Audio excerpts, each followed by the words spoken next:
Perry Anderson's Considerations on Western Marxism is a critical exploration of the intellectual trajectory of Marxism in the 20th century. The book charts the transition of Marxist thought from its classical roots in political praxis to a more academic and theoretical orientation in Western Europe. Anderson examines the historical and social conditions that influence this shift, assessing its impact on the development of Marxist theory. The work is both a critique and a reflection on the challenges and possibilities of Marxism in the context of advanced capitalist societies. Anderson begins by situating Western Marxism as a distinct intellectual tradition, emerging in the aftermath of the failures of revolutionary movements in the early 20th century. Classical Marxism,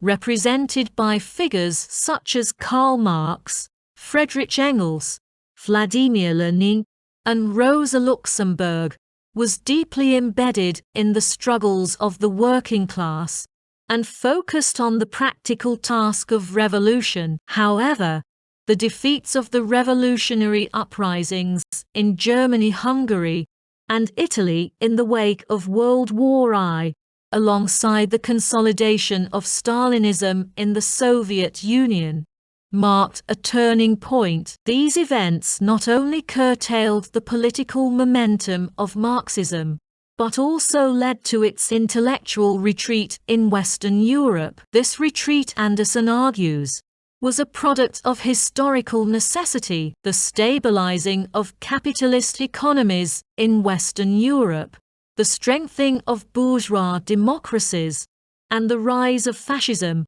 created conditions in which Marxist theory became increasingly detached from direct political practice. Intellectuals who had been engaged in revolutionary struggles found themselves isolated from mass movements, often exiled, or working within academia. As a result, Western Marxism took on a more theoretical and abstract character, focusing on the critique of culture, ideology, and philosophy, rather than the concrete analysis of political economy and class struggle. One of Anderson's central concerns is the shift in emphasis within Western Marxism from economic determinism to cultural and ideological analysis. Thinkers such as George Lukács, Antonio Gramsci, Theodor Adorno, and Louis Althusser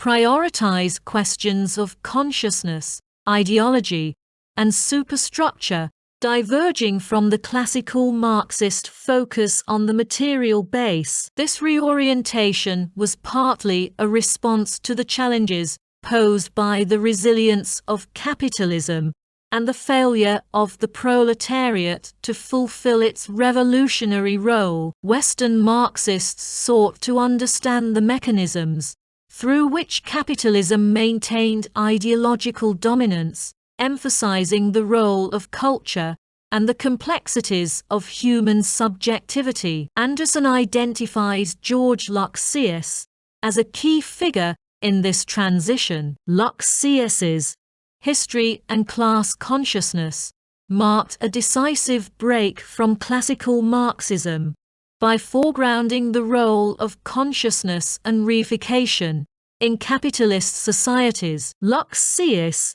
argued that the commodification of social relations under capitalism led to a distortion of human consciousness, rendering the working class unable to perceive its revolutionary potential. His emphasis on subjectivity and totality set the stage for subsequent developments in Western Marxism, particularly in the fields of critical theory and cultural studies. Antonio Gramsci further developed this focus on culture and ideology, introducing concepts such as hegemony and the war of position. Gramsci's analysis of the ways in which ruling classes maintain their dominance through consent rather than coercion provided a framework for understanding the resilience of capitalism in advanced industrial societies. His emphasis on the role of intellectuals and civil society in shaping ideological struggles had a profound impact on later Marxist thought, particularly in the context of cultural and political theory. The Frankfurt School, represented by thinkers such as Theodor Adorno, Max Horkheimer, and Herbert Marcuse, exemplified the theoretical turn of Western Marxism. The Frankfurt School's critique of mass culture, technology, and authoritarianism reflected a deep pessimism about the prospects for revolutionary change. Anderson highlights their focus on the ways in which capitalism penetrates all aspects of human life, creating a culture of domination that stifles critical consciousness and revolutionary potential. While their analysis was rich and nuanced, Anderson critiques their retreat from praxis,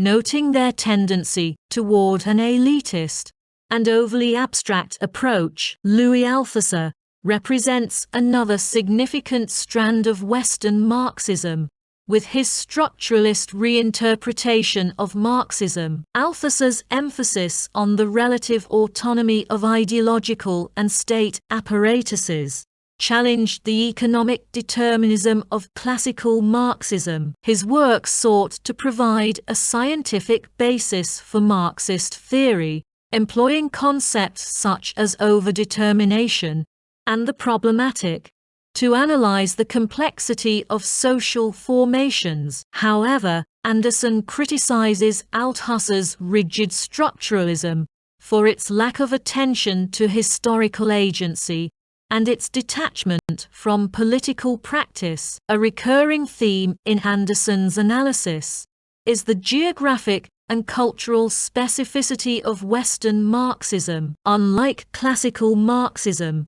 which developed in the context of revolutionary movements in Russia and Central Europe, Western Marxism emerged in the relatively stable and prosperous societies of Western Europe. This shifting context had profound implications for the nature of Marxist theory. Anderson argues that the insulation of Western Marxist intellectuals from political struggles and their reliance on academic institutions contributed to the abstract and speculative character of their work. While this allowed for significant theoretical innovations, it also resulted in a detachment from the material realities of class struggle and the practical concerns of the working class. Anderson also examines the limitations and contradictions of Western Marxism. He critiques its tendency toward idealism and its neglect of the economic and political dimensions of capitalism. By focusing on culture and ideology, Western Marxists often sidelined the analysis of the material conditions that underpin social relations. Anderson calls for a reintegration of theory and practice, emphasizing the need for Marxism to return to its roots in political economy and revolutionary praxis. Despite his critiques, Anderson acknowledges the contributions of Western Marxism to the development of Marxist thought. Its focus on culture, ideology, and subjectivity provided valuable insights into the mechanisms of capitalist domination and the challenges of revolutionary struggle in advanced capitalist societies. Moreover, its engagement with diverse intellectual traditions,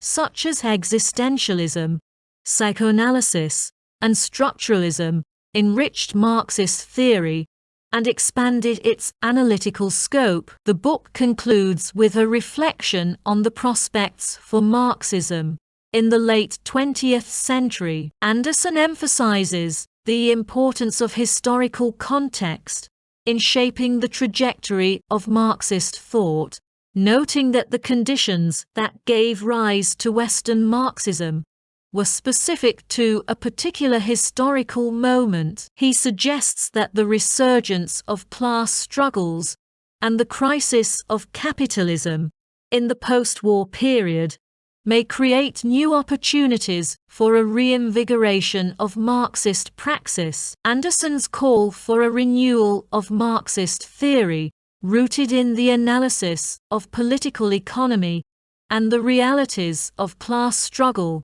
remains relevant to contemporary debates about the future of Marxism.